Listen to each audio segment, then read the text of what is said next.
Ya, ini adalah latihan soal untuk gravitasi.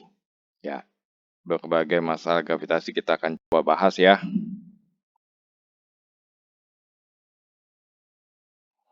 Nah, hukum gravitasi Newton ya kita udah tahu. Ini menggunakan gaya gravitasi ya. Gaya gravitasi Newton, kemudian medan gravitasi Newton. Ini yang kita pakai. Ini juga kita berlanjut ke hukum Kepler ya. Ini hukum Kepler yang pertama ya. Lintasan planet bentuknya elips ya. Itu dia. Kepler yang kedua, ini luas planet yang sama ya. Waktu tempuhnya sama, maka luas planetnya sama. Itu dia. Kepler yang ketiga adalah perbandingan dari periode pangkat 2 dan jarak pangkat 3-nya. Inilah hukum Kepler yang ketiga. Oke, tidak berlama-lama kita melanjutkan kembali. Kita masuk ke contoh soal pertama. Nah, soal 1 nih, resultan gaya gravitasi planet bumi berapa? Nah, di sini ada Venus, jaraknya 3R, Mars jaraknya 5R ya, masanya bumi M, masanya Mars 0,1 M, masanya Venus 0,9 M. Diminta jawaban dalam G, M, dan R. Ya, tentunya kita akan menggunakan hukum Newton untuk memecahkan soal ini. Oke, kita coba bahas. Kita sadari bahwa gayanya selalu ya tarik-menarik ya, gravitasi. Sebelah sana kan ditanya pada planet bumi nih. Nah, berlaku planet bumi ini ditarik oleh Mars ke arah sana. Kemudian bumi ini ditarik sama Venus, arahnya ke arah sana. Kita menggunakan gravitasi ya, tentunya gaya gravitasi. Yang ini di Mars kita hitung, masanya 0,1 M dikali M. Ini dapatnya seperti ini, ya 1/250. Sekarang kita hitung F2. Nah, kita dapatkan seperti ini. Nah, kita tahu ini adalah resultan ya. Tentunya ada satu yang ke kiri, satu yang ke kanan. Kita dapat besarnya seperti ini. Nah, ini artinya apa? Resultan gayanya ke arah sebelah sini. Ya. Ini gaya dari gravitasi Newton. Oke, kita lanjutkan kembali.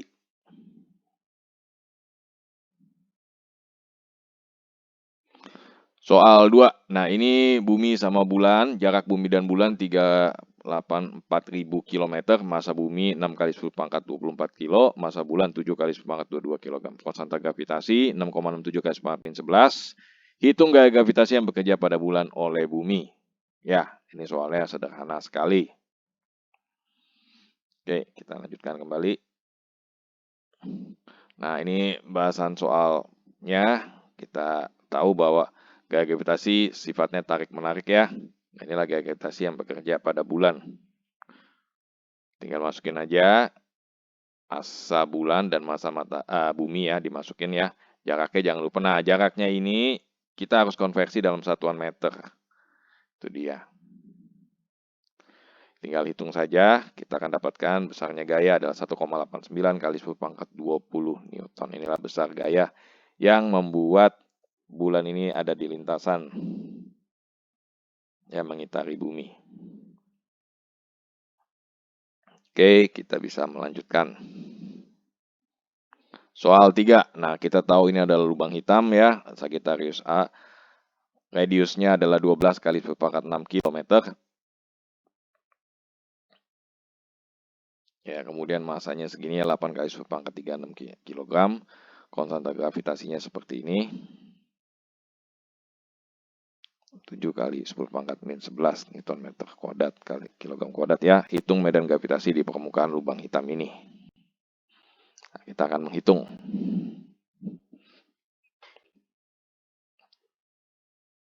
Ya, lubang hitam tuh seperti ini ya. Ini radiusnya dan masanya. Kita gunakan rumus ini juga. Masukin aja tinggal masanya. Nah, ini satuan radiusnya diubah dari kilometer menjadi meter. Itu dia.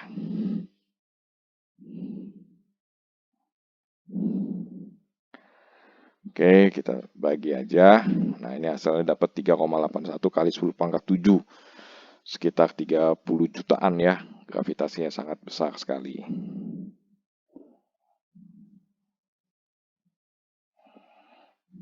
Oke, kita lanjutkan kembali. Nah, ini bumi masanya segini 6 kali 10 pangkat 24 kg, radius bumi 6.400 km, konstanta gravitasi 6,67 kali 10⁻11. Ditanya medan gravitasi di permukaan bumi bagaimana? Ya, ini tinggal pakai rumus G lagi ya. Sangat mudah sekali. Kita pakai rumus G sama dengan konstanta gravitasi G besar dikali massa bumi dibagi R-nya jari-jarinya ke permukaan pangkat 2. Kita dapatkan ini nilainya 9,7 berapa gitu ya. Ini kita bulatkan jadi 9,8 meter per second kuadrat. Ya, rumus ini sangat mudah sekali ya. Ini mudah, bisa dipelajari.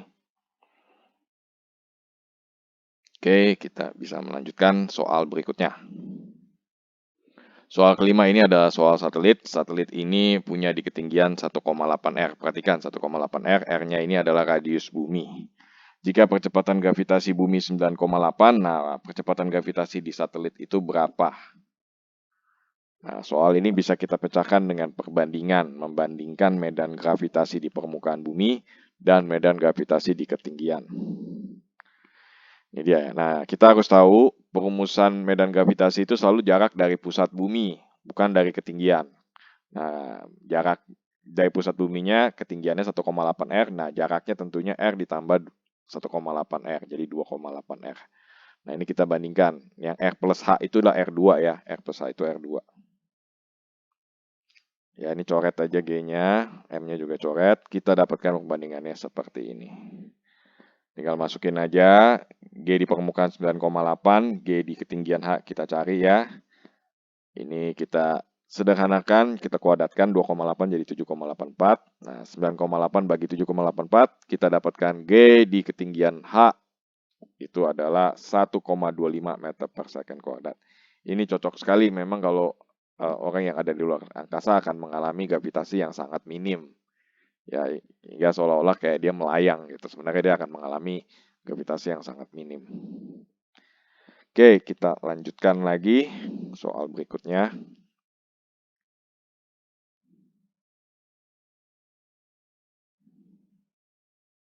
Soal 6, ini satelit mata-mata ya, dia mengorbit di ketinggian H kilometer dari permukaan bumi.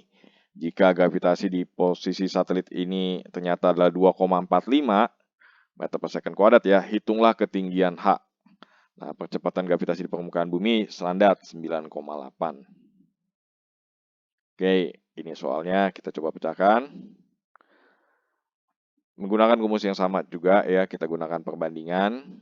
Kita dapatkan seperti ini. Nah, kali ini gravitasinya kita udah dapat 2,45, kita bandingkan dengan 9,8. R-nya ini yang kita cari. Ya, kita bagi dulu, tentunya kita sederhanakan. Ini hasilnya seperempat. Seperempat, nah ini R pangkat 2, di bawahnya R plus H pangkat 2 nih. Kita akarin aja. Nah, kita akan dapatkan seperti ini. Maka kita akan dapatkan H-nya sama dengan R, yaitu H-nya sama dengan di ketinggian 6.400 km. Oke, itu dia. Jelas ya soal nomor 6 ini. Kita lanjutkan kembali. Ya, gunakan perbandingan ya. Ini sangat sering sekali. Nah, ini kalau kita perhatikan ini adalah orbitnya Mars dengan orbitnya si Bumi. Jarak matahari ke bumi itu 1 astronomical unit atau 150 juta kilometer. Jarak matahari ke Mars lebih jauh tuh kalau kita lihat di gambar ya, 1,5 astronomical unit. Ya, tentunya ditanya periode revolusi dari Mars. Nah, periode revolusi bumi kita tahulah, bumi itu mengelilingi matahari dalam 1 tahun. Nah, soal seperti ini tentunya kita akan pecahkan dengan hukum Kepler yang ketiga. Ya, gunakan ini. Tadi kita masukin aja jaraknya 1,5 dan 1 ya. Nah, periode revolusi bumi 1 tahun. 1,5 per 1 kan kita bisa pecahkan jadi tulis 3 per 2 ya. Ini tinggal diakarin aja. Yaitu 1,83 tahun. Itulah periode revolusi dari Mars. Inilah menggunakan hukum Kepler yang ketiga. Oke, kita lanjutkan kembali. Ini ada komet, dia teramati 125 tahun sekali. Jadi periode revolusinya 125 tahun sekali. Nah, jarak bumi matahari adalah 1 AU. Nah, kurang lebih jarak rata-rata matahari dan komet ini berapa? Jadi kan kometnya sebenarnya elips, tapi dibuat rata-ratanya aja. Ya, diasumsikan bentuknya lingkaran ini. Kita lanjutkan, gunakan Kepler lagi. Ya, seperti ini kita masukin aja yang data sudah ada, kometnya kan 105 tahun ya. Jarak kometnya yang ditanyakan ke matahari berapa? Pangkat 3. Nah, akarin 3, maka kita dapatkan R-nya adalah 125 pangkat 2 per 3. Ini bisa pakai kalkulator atau kita tahulah 125 itu kan 5 pangkat 3. 5 pangkat 3 dipangkatkan 2 per 3. Nah, jadi 5 pangkat 2. Atau R-nya adalah 25 astronomical unit. Itu dia. Inilah menggunakan hukum Kepler ketiga kita bisa menghitung berapa jaraknya komet ya, membandingkan. Ya memang dunia astronomi banyak sekali akan menggunakan hukum Kepler ketiga ini dalam membandingkan segala sesuatu ya. Oke, kita bisa melanjutkan kembali. Satelit X mempunyai ketinggian orbit 1,5 R. Nah, ini harus hati-hati nih ketinggian orbit. Satelit Y mempunyai ketinggian orbit 2,6 R dari permukaan bumi, di mana R adalah jari-jari bumi ya.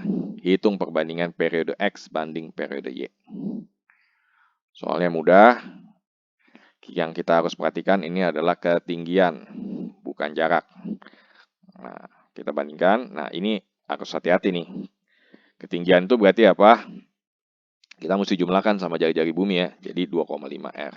Sama, ini ketinggiannya 2,6 R, jumlahkan sama jari-jari bumi jadi 3,6 R. Ya, seperti ini. Nah, barulah kita sederhanakan. 2,5 sama 3,6 kan jadi 25 per 36. Diakarin aja, kita akan dapatkan perbandingan periode X, satelit X dan Y adalah 125 per 216. Itu dia. Mudah, tidaklah terlalu sulit ya dengan hukum Kepler yang ketiga ini. Oke, kita bisa melanjutkan lagi. Soal kita yang terakhir. Nah, ini diminta menghitung kelajuan lepas supaya dia bisa keluar roket ini dari medan gravitasi bumi. Diberitahu sudah massa bumi 6 kali 10 pangkat 24, radius bumi segini, konstanta gravitasi juga udah dikasih tahu ya, konstanta gravitasi G seperti biasa. Oke, pertanyaannya hitunglah kelajuan lepas. Oke, kita coba bahas. Kita pakai EP dan EK yang maksimumnya, tentunya EP maksimumnya pada saat dia ada di bumi ya. G, M-nya itu massa bumi, M kecil itu adalah massa roket dibagi R. R-nya ini adalah jari-jari si permukaan bumi. Setengah mv kuadrat. M-nya kecil ini adalah massa roketnya. Tentunya massanya pasti sama, kita bagi aja. Kita akan dapatkan persamaannya seperti ini. Nah, kecepatannya kita dapat 2 Gm per R. Kita masukin angkanya. Nah, kita dapat kurang lebih 11 ribuan meter per second ya. Inilah kelajuan lepas di mana roket bisa keluar dari pengaruh medan gravitasi bumi. Oke, terima kasih atas perhatiannya. Ya, ini belajar untuk pembelajaran latihan soal dari hukum gravitasi Newton. Sekian.